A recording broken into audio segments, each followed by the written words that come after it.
My name is Andrew Stotts, and I want to welcome you to the next presentation by our Valuation Master Class graduate.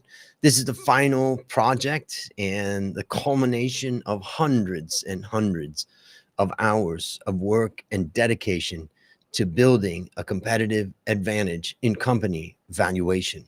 If you want to build a competitive advantage in company valuation, join us at valuationmasterclass.com. We'll see you there. All right. I'm going to bring in Sierra Road. Sierra Road, how are you? I'm very excited and wanting Yeah. to share my research. Yeah. You've worked quite hard to get to this point. So I'm really excited to hear about it. I'm going to share it onto the screen. Now everybody can see it on their screen. And I think I'm not going to take any more time here. I'm going to leave you. So as soon as I leave, then just go ahead and start. Okay. Okay. All right. So I am leaving now. Go. Today, I'm going to cover a fashion brand with a unique position in the market. And I believe right now is a compelling investment opportunities. Hi, my name is Sia Roche, a business school student in the field of finance from Kasetsat Universities. Today, I will guide you through my equity analysis of Fast Retailing, the global leader behind the iconic Uniqlo brand. I initiate coverage on Fast with a buy recommendation based on a target price of 58,830 yens, implying an upside of 15%. I derived my target price with an FCFF based valuation using the WACC of 8.4% and a terminal growth rate of 3%.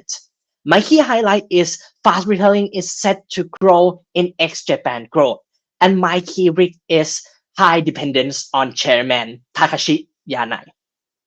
Without further ado, let's begin with the background of the company. Founded in 1903, Five Retailing is a global Japanese company known for its popular fashion brands, including Uniqlo, GQ, and Theories. It's the world's third largest manufacturer and retailer in the industries. Uniqlo, its main brand, operates 2,495 stores in 25 different countries. Now, let's dig into why global growth potential is the new S-curve of the companies. So, first, challenge in Japan market could pressure long-term domestic growth. Japan aging society, declining population presents significantly hurdle to long-term domestic growth.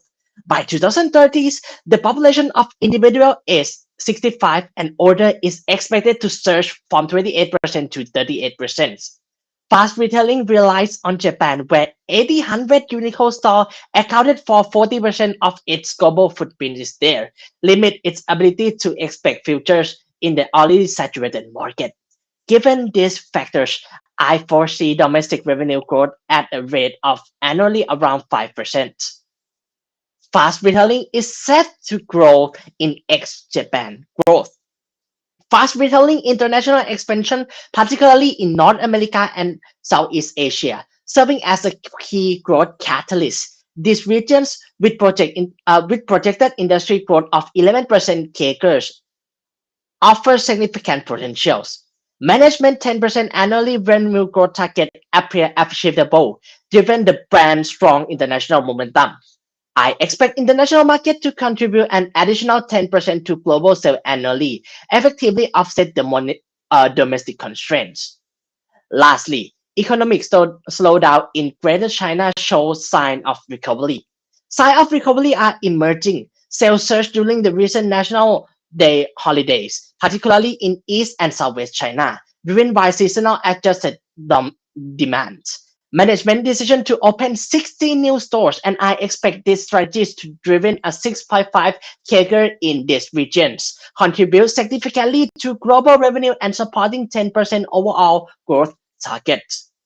Now, in quarter four of 2024, Fast Retailing experienced increase in revenue years on years. The company saw a slightly increase in gross margin and year-on-year decrease in net margin of 1%.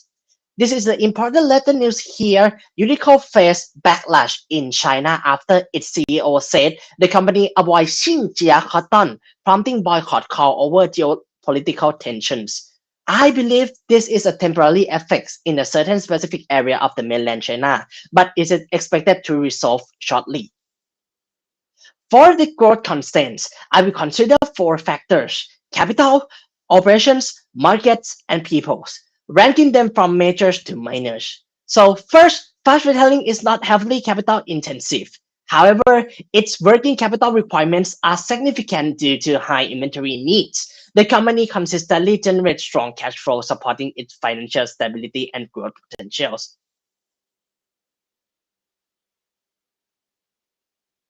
I rank the operationals as neutrals because supply chain stability is a challenging and fluctuations in cotton pricings, which are crucial for productions and could potential disrupt operations. For the market, according to Statista, the global fashion market is expected to grow at 9%, which is a nice number. However, the competition in the industry is one of the concerns. The company has prioritized continued trainings and developing attract activities for its employees. However, one of the main concerns is the step down of CEO Takashi Hanai, which I would discuss more in the risk sections.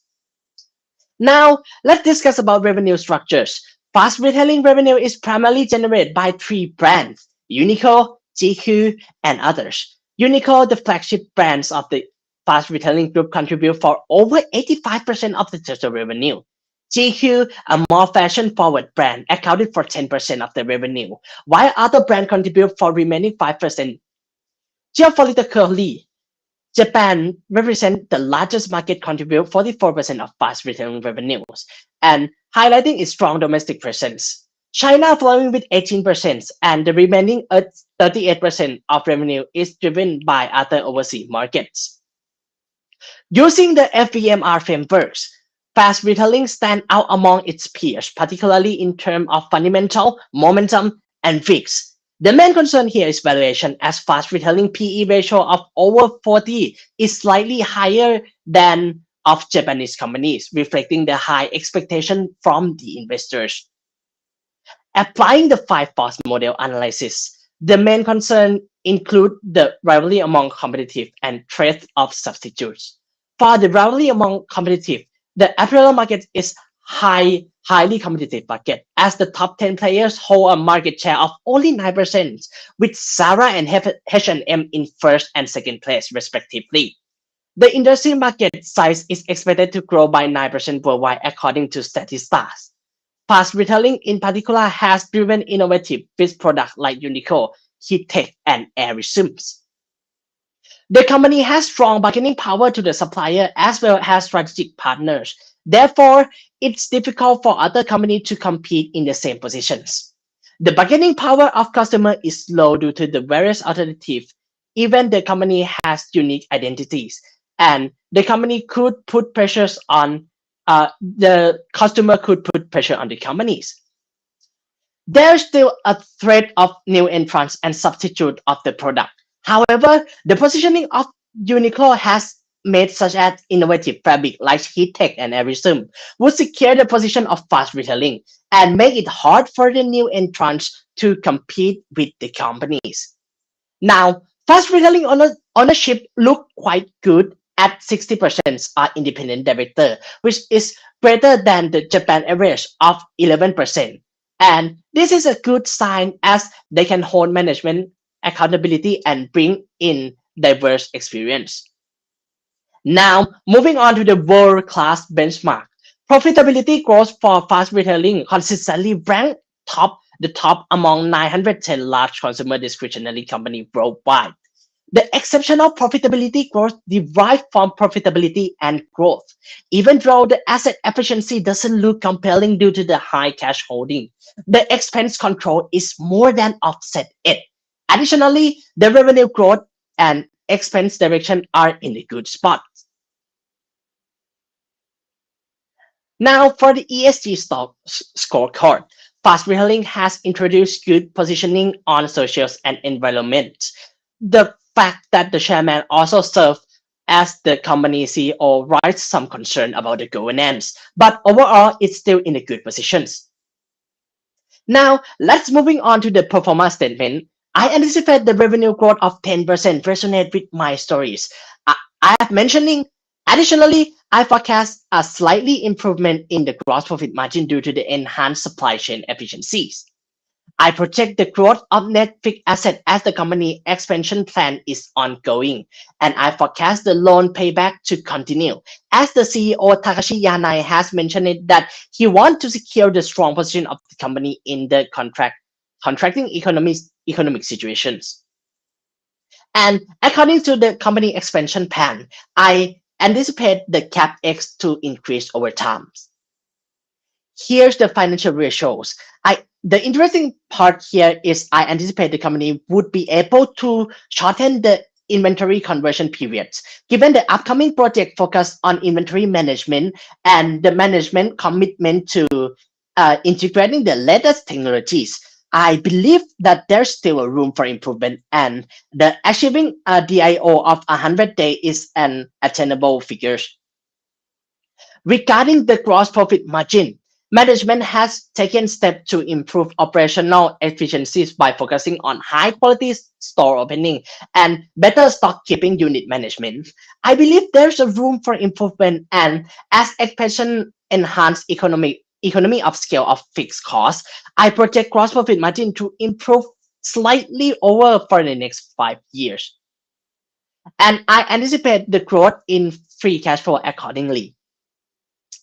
On the forward 2025 to 2026 PB multiples, fast retailing look expensive compared to the consumer discretionary sectors in Japan, Asia, and global markets. This result fast retailing as a significant premium based on the 2025 to 2026 PB to RE multiple, which shown that it's overvalued.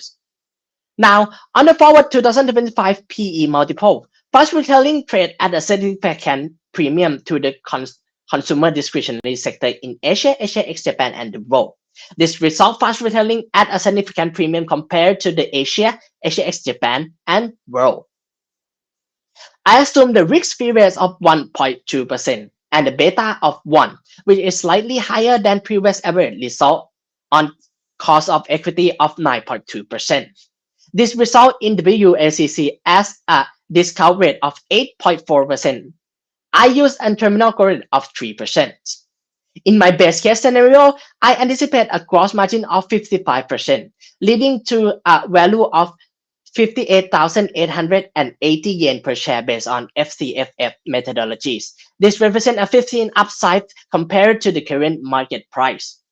In my sensitivity analysis, the optimistic case assumes growth of 11%, result in target price of 59,282. Conversely, in the pessimistic case, the growth of revenue is assumed to be 9%, yield the value of 58,839 per share.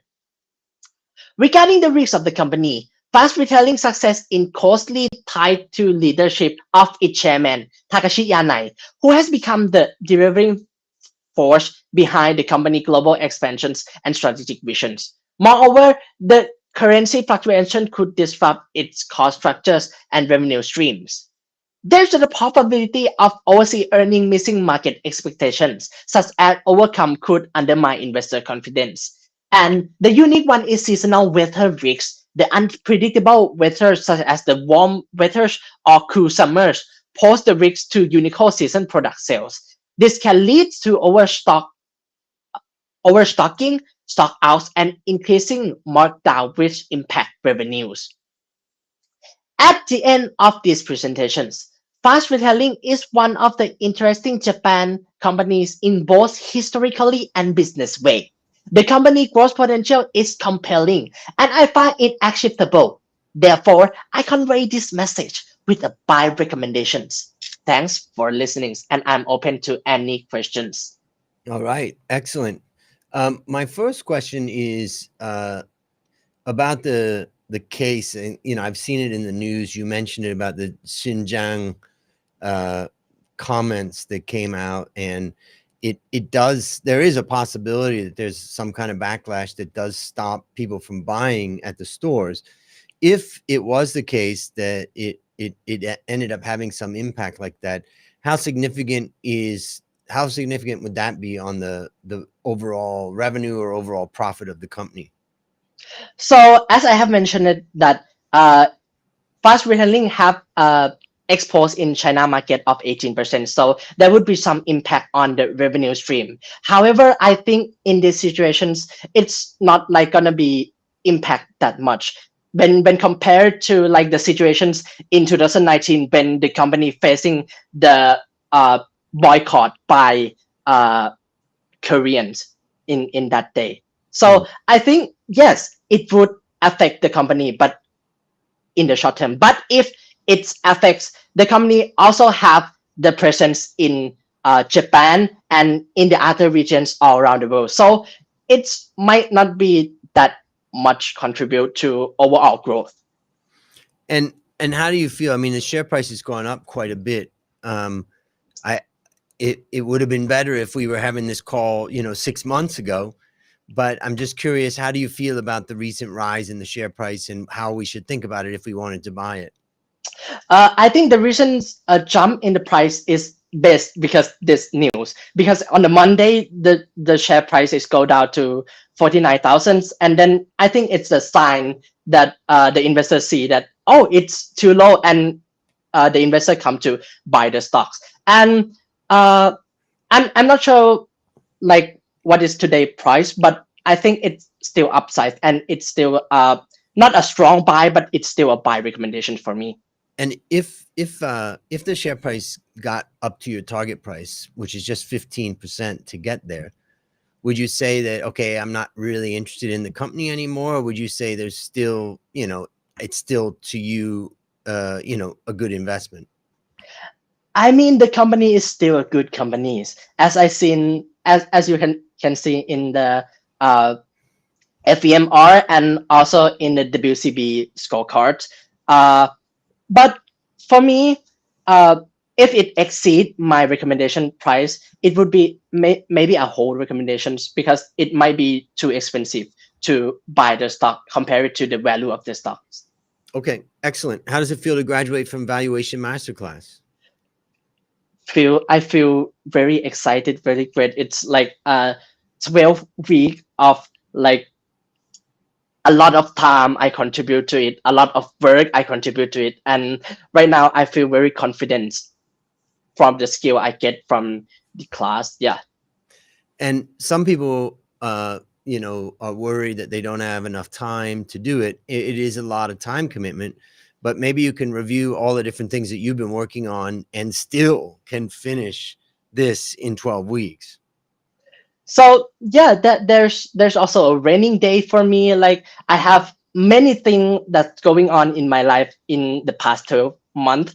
I have joined the CFA Research Challenge. I have took the CFA Level 1 uh, exams, and I also have another internship which is going on, which have start on the last uh, uh, Monday. But yeah, if you manage the time, if you like use the efficiency of the time correctly, I think everyone can do it. And yeah, you can do it, I think. I mean, it's very rare in our lives that we can take, I don't know, let's say 300 hours and focus ourselves on learning one thing. Is there anything else you've ever done that had this many hours that you had to focus on? I I don't think so. I think I have played the guitars, but maybe it's 300 hour. I don't know because I played since I was like 6 or 7. But this is one of the intense one, like very compressed and intense, and I really get a lot from it. Really. Mm, mm. And maybe you can tell the story about what happened on your internship, uh, and what you gained from all this work that you've done. Maybe tell that story you told me before we went on. Okay, so when I started my internship, my boss assigned like the task to uh, do and research on the industry about the aesthetic clinic in Thailand, and I can do it so fast, like in 3 to 4 hours. And my boss is amazed of how fast I am and how efficient that I can deliver. That how the growth drivers of the industry, what is the constraints of the industry, and I also amazed myself too because at the first of the valuation master class, it took me 1 week to conduct only one page of the not one page, only one paragraph of it.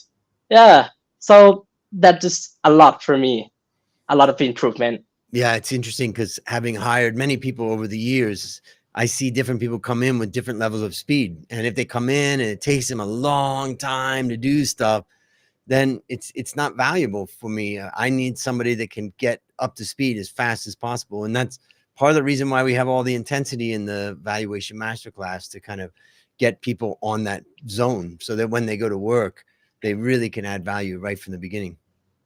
Definitely. But what give me that efficiency is how intense the course is. Yeah. Yeah. All right. Well done. And now it's time to relax a little bit. Okay.